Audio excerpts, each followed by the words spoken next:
Welcome back, everyone, to the Web3 Weekly Podcast, the most relatable and reliable crypto, NFT, and decentralized technology podcast in the nation. Today, I am blessed to be joined with Gregory Pierce, who's an insanely talented digital artist who is using his talents to create wonderful pieces of NFT art. Gregory has worked on a number of famous projects, as well as starting his own project called the Moonbat NFT Collection. So without further ado, I would like to welcome Gregory to the podcast. What's going on? Hey, Welcome to man. Web3 Weekly. Thanks for having me on. I appreciate it. No problem. I'm happy you could find some time out of your busy schedule to come down and talk on a podcast with me today. Maybe put down the paintbrush, you could say, and turn on the mic and join the podcast. But I'm excited to learn more about not only you, but how you got started in the entire space, as well as your art and how you do with your NFTs and everything. But before we hop into that and go more in depth into all that, do you mind to give the audience maybe a brief summary of who you are and what you do inside this space? Let's see. A brief summary, huh? Okay. Well, my name is Gregory. My artist name is Gregatron. 24 frames per second. I'm a stop motion artist, a sculptor, a welder, a puppeteer, a puppet maker. I pretty much do everything under the sun. So I also do digital effects and After Effects and special effects and all sorts of good stuff too. So that's basically me in a nutshell. Awesome. Yeah, we might as well just hop right into some of the questions I have for you today, and to have the audience get a better picture of kind of who they're listening to. Do you mind kind of explaining where you're from and how you kind of got to where you are now? Let's see. So I'm from New Hampshire, actually. So there's not a lot of animation and design stuff going on up here. So I'm kind of an outcast in that sense, where it's very hard to find animation jobs and stuff like that. I ended up going to college for animation because while I was doing stop motion animation, I really wanted to learn 2D and wanted to learn special effects and be able to basically make my own short films from start to finish without having to outsource any of the work.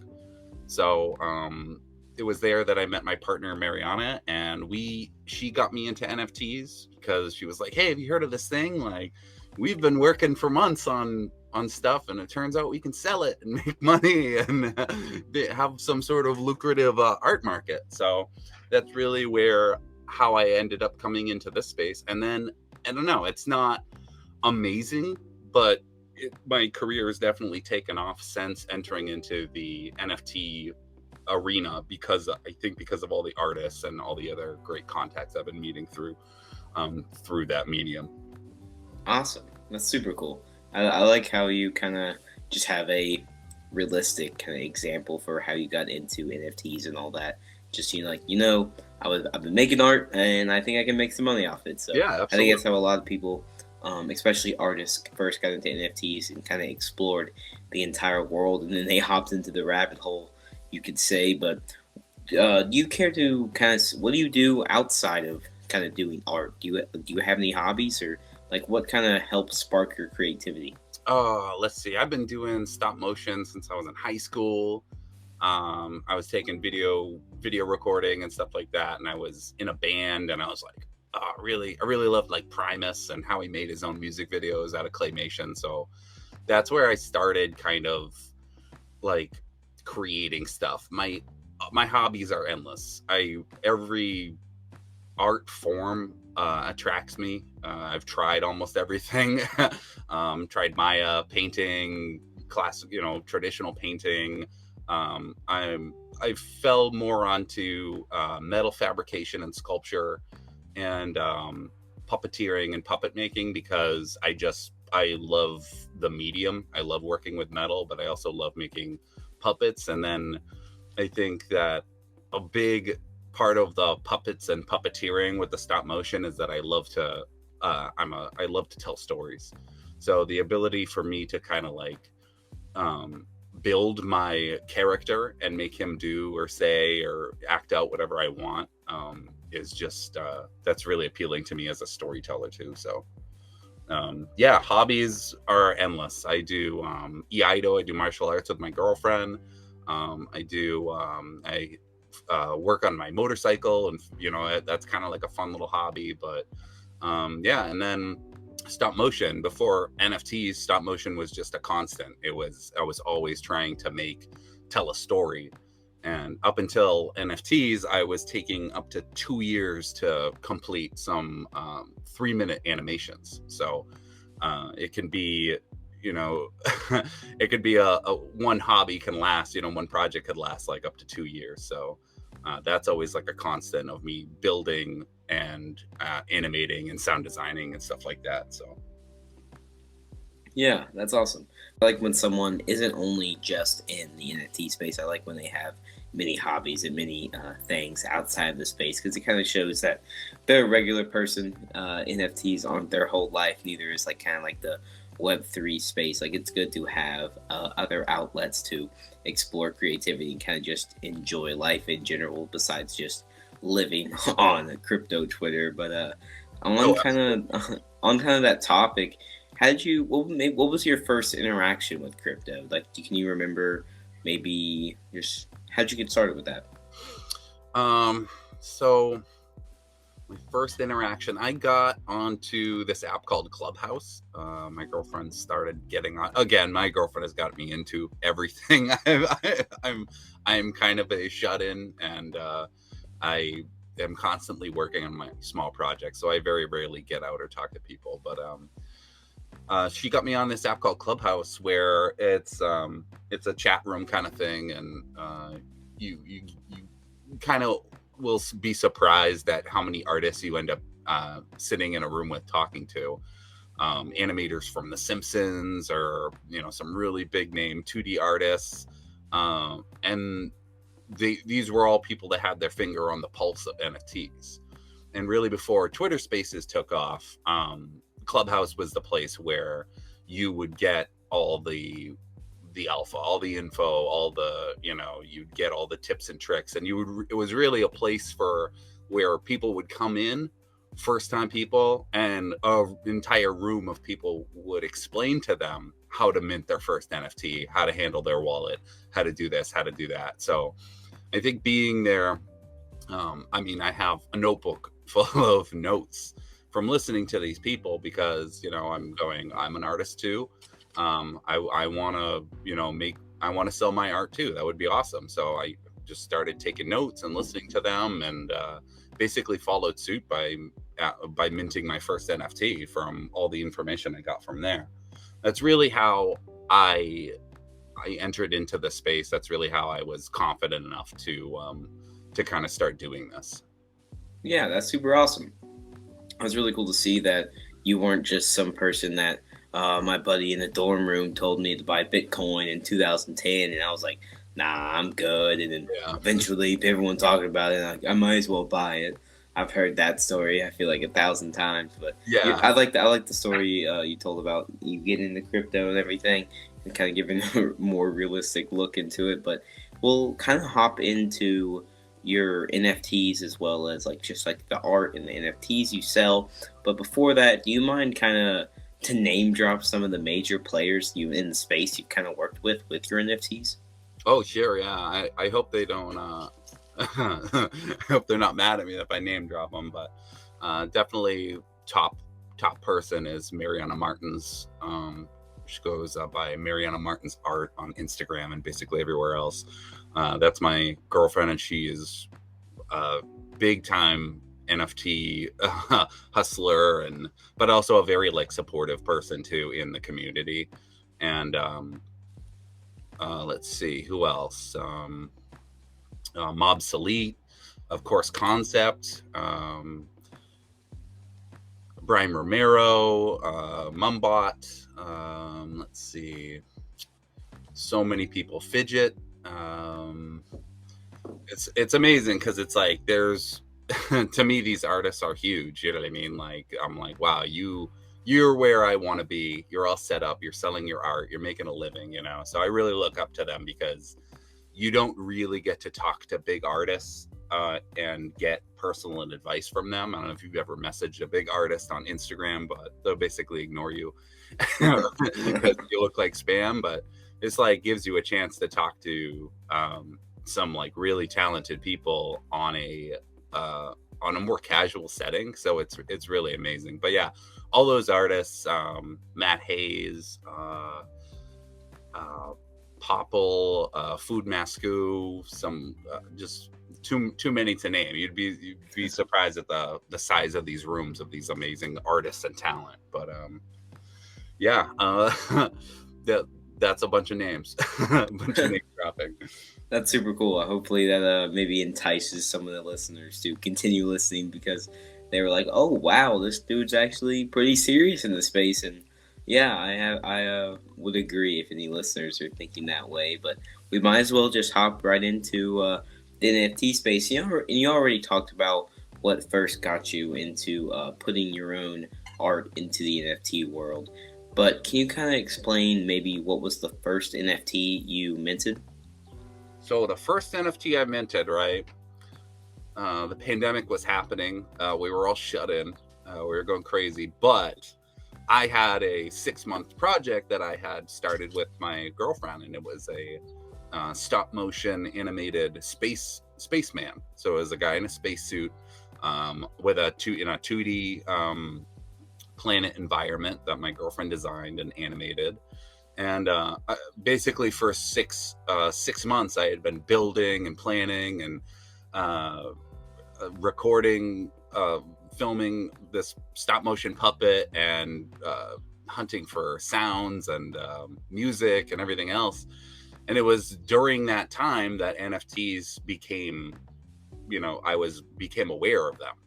So I went, well, I got this huge project. Why don't I break it up a little bit and turn them into NFTs? Like, why not? It's still gonna finish, it's still gonna be, because you gotta understand, I'm coming from a place where, yeah, it's been 6 months working on a project just to post it on Instagram. And that's 6 months of my time and money and utility and sanity too, just to post on Instagram for like a couple hundred likes or whatever, if on a good day.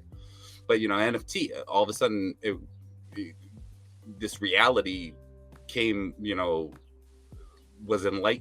came to light for me, that I was like, I can sell my work, like that's okay. Like, so I went full bore into this this astronaut dance animation that I had and that I had been recording and putting together. And I was like, okay, this is going to be my first NFT. I'm going to sell this. So, while I was editing and doing the months and months of heavy lifting to get this thing done, I was also in Clubhouse and on Twitter Spaces, like kind of talking about my project and also introducing who I was, basically getting to know everybody around there. Because, if you don't do the soft work, like your project's not really going to go anywhere if you don't know anybody. Nobody knows who the hell you are. So, that's really where I came to releasing this project, this 6-month-long project that is broken up into 3 parts. The first one is a dance. The second one is kind of a fun little After Effects experiment where the astronaut jumps off of a planet, flies through space, and then lands back on the planet.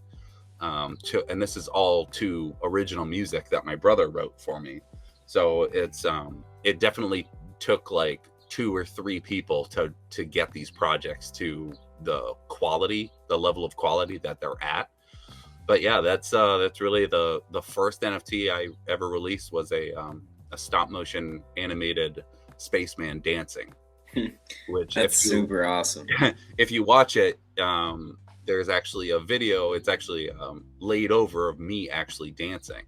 So I actually did the dance and laid it over, and then animated the puppet to that dance with a green screen. And so those are my actual dance moves that are. So how long? Yeah, that's so. There's so many details behind just basic stop motion. Can you kind of talk about how long that took and where? Yeah, just how long did that take to finish? yeah, I mean, 6 months, uh, and that's kind of underplaying it a little bit because I was working on to fabricate that spaceman puppet took a lot of ingenuity. I made everything from the metal harness, metal and leather harness that he has connected to him, to his belt buckle, to the visor of his helmet is fabricated. Like I made everything, his helmet, every inch of him. So, and that can take, if you're kind of figuring it out, it can take a few months to kind of be like, oh, how am I supposed to make this? So trial and error, materials getting shipped, this and that. Yeah, it took take a couple months. But the entire project has now spanned over a year and a half because the final project, the third installation of this NFT, um, has been going on the entire time. So this entire year and a half progress of me releasing these NFTs and finishing them, I've also been working on the side on the last half, which is the main production, which involves 2 stop-motion characters, green screen, special effects, original music, After Effects, sound design, everything. So that's all been going on in the background while I also, work a full-time job, do sculpture commissions, travel to NFT events in New York and Los Angeles, work on. Of course, I realized I had to work on other people's NFTs. So I realized I was like, I got to do some derivatives. I got to do some stuff on the side. So it's been a trickle of a long time getting this project done, but it is currently out getting scored by a musician that I know, and the 2D elements are being added by my girlfriend Mariana while I kind of sit back and relish all the work that I've done and how it's all coming together outside of my room, which is really nice.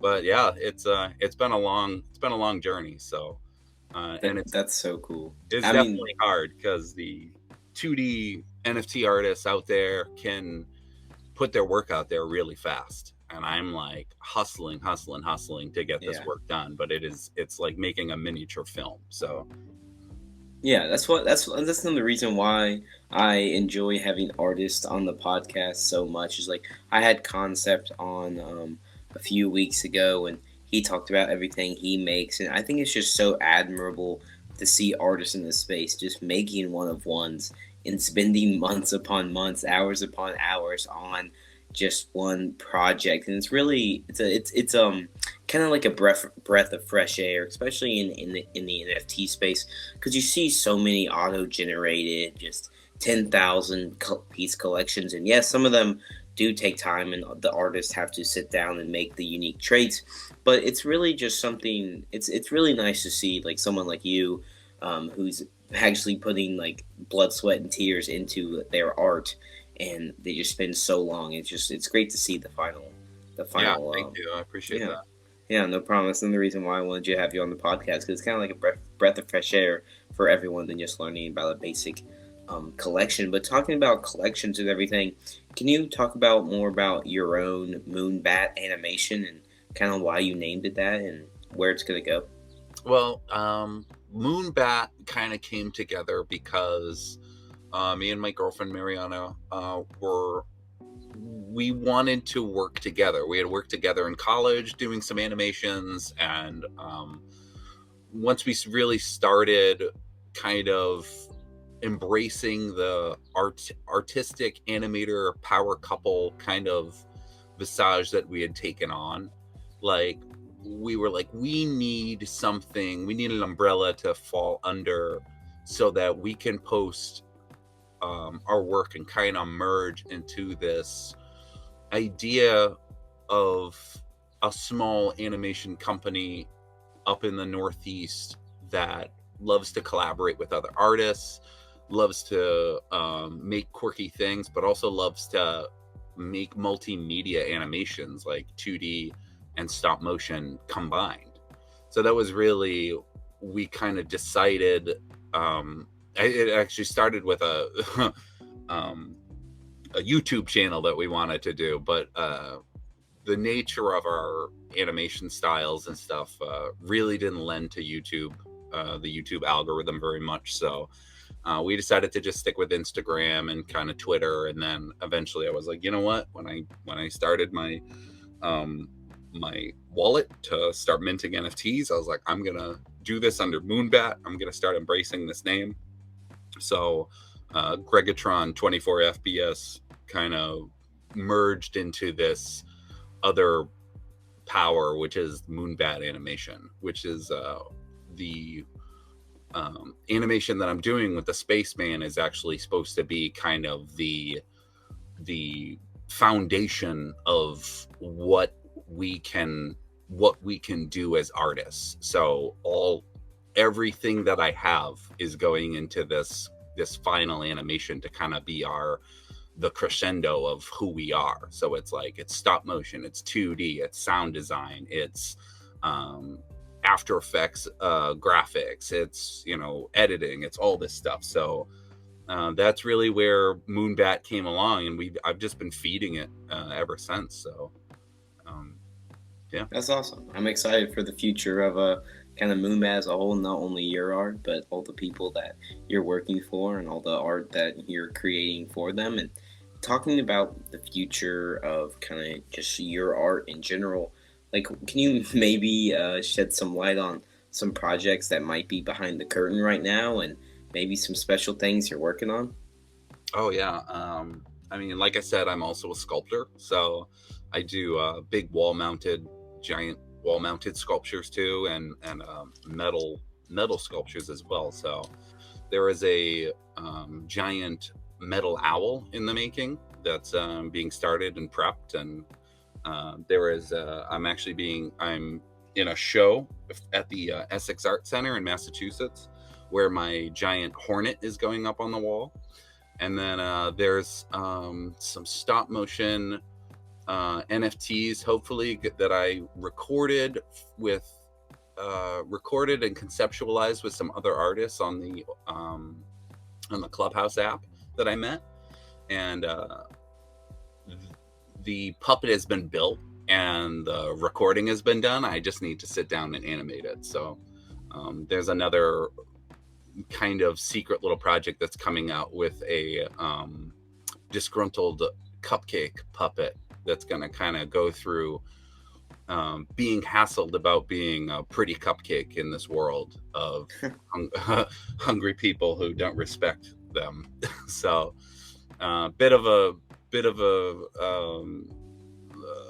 little gender politics kind of thing for women being treated not being treated seriously, especially in the space, being close to a lot of female artists that don't get respected or don't get their voices heard or their art liked or anything like that, and kind of like, you know, making a little homage to that. So that should be in the future of the next, like, probably 8 months of all the madness that I have to go through to record it and animate it. So Awesome. Do you mind telling the audience where if they wanted to see your art in person, where's that? Can you give more details about that sculpture and kind of details of where it's going to be? Oh yeah, my social medias, it's never made any sense to me because I have so many different talents and skills and so many different art styles. But you can see all my animations and all my sculptures and all my work on Instagram. It's a Gregatron 24 FPS. That's short for frames per second. Any animators out there will understand. And then also Moonbat Animations on Instagram is more of a concentrated animation page where you can see animation and the collaborations that I've been working on. But awesome. Anywhere else you search, usually it's just Gregatron 24 FPS, and you'll be able to see my stuff. Yeah, and if anyone in the audience is looking to see some of his art, I'll have the links in the show notes for easy access. But to kind of ask a few questions before we head out of here, what are you most excited for the future of NFT art? Well, I really hope that I get on some bigger projects. I get to do the Tanuki bird artist derivative contest. I got to work on some Cheech and Chong NFTs. Shout out to Joe Bradley. Thank you for letting me do that. And I really hope that NFTs pick back up again with everything that's going on. And I really just hope I get to work on more projects, because honestly, it's been a lot of hard work, but it's just been so much fun to work with these other artists and on their projects. Like, I love their projects too. So it's really an honor for me to get to work on and make something that they're like, whoa, this is a stop motion version of my artwork. Like, this is so cool. So really, honestly, the gratitude I get from working with other artists is really what I'm after. But selling NFTs is great too. So I hope everything goes back up again. Yeah, I think me and you are kind of one and the same in that we're just excited for, maybe the bear market might affect prices and all that, but I'm just excited to meet new people in the space, keep having more and more artists on, more project devs, more people that are in the space on the podcast, just like you were hoping to work for more projects. And I think we're both just trying to build our own followings up, kind of continue to get work inside the space and kind of just grow and learn along with that. So I'm kind of excited for the future of both of us, and I wish you the best.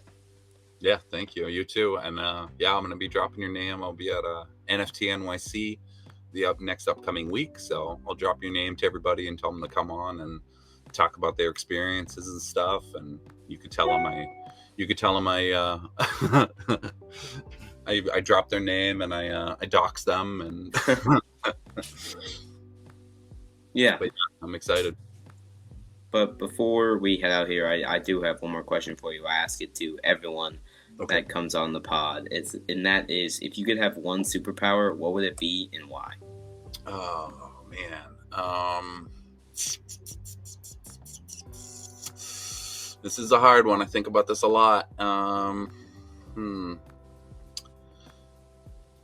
guess mind control, so I wouldn't have to wait in traffic ever again. But being able to heal people, I think, is an underrated talent. I think that would be pretty cool to just be able to heal people. Yeah, that's awesome. I think that's a pretty admirable superpower to want to have. But Gregory, I want to thank you again for coming on the podcast today. I appreciate you kind of opening up your calendar and letting me slide in for about half an hour to learn more about who you are and what you do. But also, I want to thank the audience today. Thank you all for listening. You are the whole reason Gregory and I are here today. We're just growing the Web3 weekly podcast. And if you want to help us grow, feel free to follow us on our social medias. It is Web3_weekly. On that is on TikTok, YouTube, Instagram, and Twitter. And on Twitter or Instagram, feel free to message us any questions you have, or maybe you're a part of any projects or anything inside the space. Feel free to message me, and I'd love to get in contact and maybe even have you on the podcast one day. So yeah, guys, also you can share the podcast, leave 5 stars on Spotify. That really helps us grow as well. And yeah, Gregory, do you have anything else to say before we head out here? No, Mike, I'm just thankful for being on here. Let's hope that this year goes a little better. Let's hope we crush it. So yeah, thank you for having me on. Awesome. Just stay positive and stay bullish, my friends. Yeah. See you guys.